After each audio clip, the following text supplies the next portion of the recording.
It started with a stumble, mine, not my shadow's.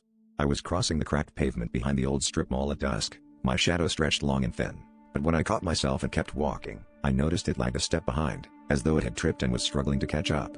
At first, I blamed exhaustion. But as the evening grew darker, I realized something was wrong. If you think you know your own shadow, stay with me, because mine knows me better than I ever realized, and it started talking. The first whisper was barely audible, almost a trick of the wind. June 3rd, it hissed, the date I stolen money from my mother's purse. I froze, heart pounding, glancing around to see if anyone else had heard.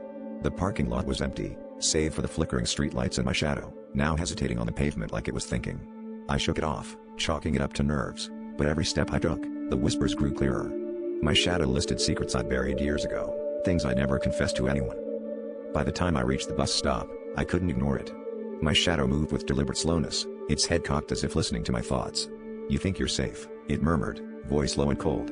But I remember everything. I stared at the ground and watched as my shadow's mouth formed words, lips moving in sync with the accusations. Names, dates, places, each secret unspooled, louder and faster, until I couldn't tell if the words were coming from below me or inside my head. Then, as the bus's headlights swept over me, my shadow peeled itself off the pavement and stood upright, facing me.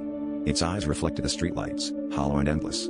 If you won't confess, it said, voice echoing with every guilt I'd tried to forget, I'll do it for you. The bus doors opened, but when I turned, every passenger had my face, and every shadow grinned with knowledge I could never outrun.